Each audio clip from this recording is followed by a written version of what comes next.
एक समय की बात है जब तारापुर नाम के गांव में लोग बड़े हंसी खुशी रह रहे थे। उस गांव में लड़कियों का एक ग्रुप था जिसमें सरिता, मेघा, कविता और आरती थे। ये चारों बड़ी ही पक्की सहेलियां थीं। ये हमेशा साथ ही रहती और कहीं भी जाना होता तो साथ ही जाती थी। एक दिन की बात है जब चारों सहेलियां कुएं पर पानी भरने जाती हैं।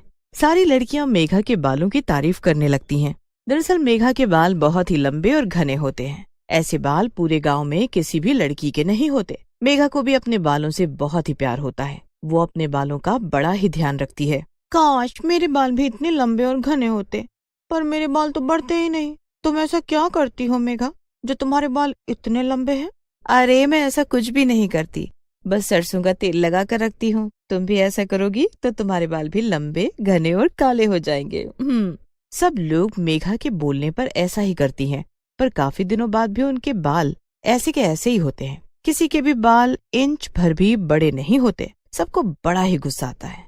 एक दिन गांव में शहर से कुछ लोग गांव के बारे में जानने के लिए किसी न्यूज चैनल से आते हैं। वो वहां गांव के लोगों का रहना सहना, खाना पीना और हर चीज के बारे में जानकारी इकट्ठा करते हैं। चैनल वालों के साथ एक लड़का भी आया होता है जो बेहद ही सुंदर होता है। वो पूरे गांव में एक एक आदमी के पास जाकर गांव के बारे में जानने की कोशिश करता है। उस लड़के का नाम रोहित होता है। एक दिन रोहित गांव के कुछ लड़कों से बातें कर रहा होता है कि तभी उसकी नजर मेघा पर पड़ती है। रोहित उसे देखता है तो देखता ही रह जाता है। इतने लंबे और सुंदर बाल, ऐसे बाल तो मैंने कभी नहीं देखे। और ये लड़की भी कितनी सुंदर है। रोहित जब मेघा को देख रहा होता है तब मेघा अपनी सहेलियों के साथ खड़ी होती है। अचानक आरती की नजर रोहित पर पड़ती है और वो बोल पड़ती है, ये लड़का कितना सुंदर है ना। कौन लड़का? अरे वो जो वहाँ खड़ा है, शायद यही वो लड़का है जो शहर से आया है। माँ बता रही थी कि बहुत ही सुंदर है, और माँ सच ही बोल रही थी। अरे पर ये तो बस मेघा को ही देखे जा रहा है, हमें तो देख ही नहीं रहा। क्या बेकार की बातें कर रहे हो तुम लोग, चलो जल्दी चलो यहाँ से। मेघा उस लड़के को एकदम नजरअंदाज कर देती है। ये देख रोहित मेघा की तरफ और आकर्षित होने लगता है। ये तो सुंदर होने के साथ साथ बड़ी शर्मीली और इज्जतदार भी लगती है। काश ऐसी लड़की मेरी जिंदगी में आ जाए तो कितना अच्छा होगा। मेघा सबको जबरदस्ती वहाँ से ले जाती है, पर रोहित उसे नहीं भूलता। वो अगले दिन उसका पीछा करने लगता है और उससे बात करने की कोशिश करता है, पर मेघा उसकी तरफ देखती भी नहीं है। रोहित फिर मेघा से बात करने के लिए उसकी सहेलियों की मदद लेने की सोचता है। जब मेघा उनके साथ नहीं होती तो वो उनके पास जाता है। सारी लड़कियां बड़ी ही खुश हो जाती हैं। ऊपर से रोहित उनसे मेघा के बारे में पूछने लगता है। क्या हुआ आप लोगों को? बताओ ना उस लड़की के बारे में। क्या नाम है उसका और कहाँ रहती है, करती क्या है, और बाकी सब कुछ जानना चाहता हूँ मैं उसके बारे में। अरे ऐसा क्या है उस लड़की में वैसे? उसके लंबे काले घने बाल। सच बताऊं तो मैं बचपन से ही अपनी माँ से बोलता आ रहा हूँ कि मुझे ऐसी लड़की से शादी करनी है जिसके लंबे लंबे बाल हों और वो बड़ी ही खूबसूरत हो। वो अमीर हो या गरीब, उससे मुझे कुछ मतलब नहीं। तो तुम्हें मेघा इतनी पसंद आ गई है क्या? तीनों लड़कियों को बहुत गुस्सा आता है, और खासकर आरती को, क्योंकि वो मन ही मन उस लड़के को बहुत ज्यादा पसंद करने लगती है। वो रोहित को मेघा के बारे में कुछ भी नहीं बताती और वहाँ से अजीब सा मुंह बनाकर निकल जाती है। उसके बाद वो मिलकर मेघा की बुराइयां करने लगती है। अरे इसके बाल ना हो गए हमारे लिए मुसीबत ही हो गए हैं। मन तो करता है इसको गंजा ही कर दूं। हाँ सच में, अब तो मुझे भी इस पर बड़ा ही गुस्सा आने लगा है। मुझसे ज्यादा नहीं आता होगा। एक काम करते हैं, आज रात जब ये आंगन में सो रही होगी तो हम इसके घर जाएंगे। ये रात को हमेशा एक दिया अपने आसपास जलाकर सोती है, तो बस उसी दिए को हमें इसके बालों तक खिसकाना है और फिर हमारा काम हो जाएगा। अरे वाह, क्या कमाल का आइडिया है। इसे सुनकर तो मजा ही आ गया। फिर तो वो लड़का इस गंजी की तरफ देखेगा भी नहीं। कितनी बदसूरत लगेगी ये बिना बालों के। रात को तीनों लड़कियां मेघा के घर जाती हैं। वो चुपके से मेघा को देखती रहती हैं कि मेघा कब सोने के लिए आंगन में आए। कुछ देर बाद मेघा आंगन में दिया जलाकर सो जाती है। बस फिर तभी मौका देखकर आरती उसके पास आती है और दिए को उसके लंबे बालों के पास रख देती है। उसके बाद वो फटाफट वहां से भाग जाती है और दूर से ही सब उसको देखती रहती हैं। कुछ ही मिनटों में मेघा के लंबे लटके हुए बाल दिए की आग को पकड़ लेते हैं। मेघा के बालों में आग लग जाती है और धीरे धीरे वो ऊपर आने लगती है। तीनों लड़कियां दूर से उसे देखकर बड़ी खुश होती हैं, पर आग इतनी ज्यादा बढ़ जाती है कि वो मेघा के पूरे शरीर पर फैल जाती है। मेघा जोर जोर से चिल्लाने लगती। और खुद को बचाने के लिए यहाँ वहाँ भागने लगती है। बचाओ बचाओ, कोई तो बचाओ मुझे, मैं जलकर मर जाऊंगी। दूर से लड़कियां उसे ऐसे जलते देखकर घबरा जाती हैं। अरे ये तो जल रही है, अब हम क्या करें?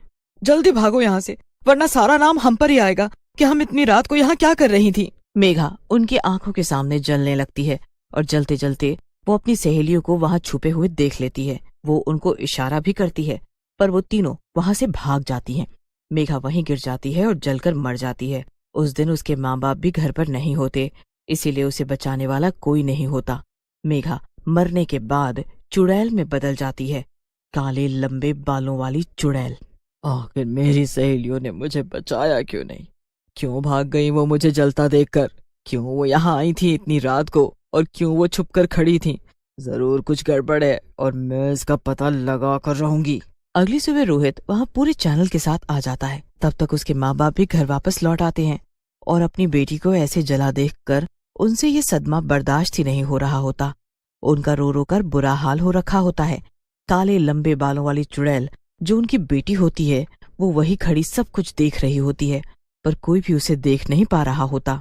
वहाँ रोहित भी खड़ा होता है और उसे भी मेघा के मरने का बहुत दुख होता है। ये आत्महत्या है या किसी ने मेघा को मार डाला? मैं इस बात का पता लगा कर रहूंगा।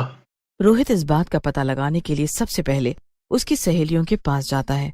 सारी सहेलियां झूठ बोल देती हैं कि वो शाम से घर से ही नहीं निकली, और काले लंबे बालों वाली चुड़ैल ये सुनकर हैरान रह जाती है।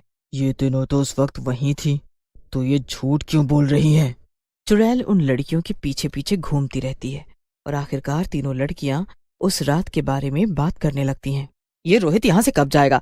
ये तो हमारे पीछे ही पड़ गया है। कहीं से पता न चल जाए कि हम उस मेघा के बाल जलाने गए थे और हमारी वजह से ही वो मर गई। क्या ये तीनों उस रात मेरे बाल जलाने आई थी? ये तीनों मेरे साथ इतना बुरा कैसे कर सकती हैं? इन्होंने ये मेरे साथ अच्छा नहीं किया। मेरे बालों से इन्हें इतनी चिढ़ थी क्या? मैं किसी को नहीं छोड़ूंगी अब। चुड़ैल सबसे पहले अपना बदला लेने का सोच लेती है। रात होते ही वो सबसे पहले कविता के घर जाती है। कविता अपने बिस्तर पर सो रही होती है। चुड़ैल उसके पास आकर खड़ी हो जाती है और चुड़ैल के बाल लहराते हुए कविता के मुंह पर गिरने लगते हैं। कविता परेशान होकर उठ जाती है और अपने सामने एक लंबे बालों वाली चुड़ैल को देखकर चिल्लाने लगती है। चुड़ैल चुड़ैल, बचाओ बचाओ! तुझे मुझसे अब कोई नहीं बचा पाएगा। चुड़ैल अपनी चोटी कविता के गले में लपेट देती है। कविता का दम घुटने लगता है। उसके बाद वो उसे सीधा जमीन पर पटक देती है। उसके बाद उसका हाथ जब अपने ही सर पर जाता है तो उसे महसूस होता है कि उसके सर पर बाल ही नहीं है। नहीं नहीं, मैं गंजी नहीं हो सकती। मैं गंजी कैसे हो गई? नहीं नहीं, ऐसा कैसे हो गया? कविता गंजी हो जाती है और वो शर्म से घर के बाहर भी नहीं निकलती। उसके बाद चुड़ैल सरिता और आरती के घर जाती है। वो उन दोनों के साथ भी बिल्कुल वैसा ही करती है जैसा उसने कविता के साथ किया होता है, और वो उन दोनों को भी गंजा कर देती है। कविता की तरह सरिता और आरती भी सदमे में होती हैं और उनको भी कुछ समझ नहीं आ रहा होता। वो दोनों भी घर के बाहर नहीं निकल रही होती हैं। पर एक दिन रोहित आरती के घर पहुंच जाता है।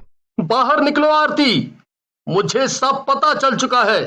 क्या हुआ? तुम यहाँ क्या कर रहे हो? इल्जाम?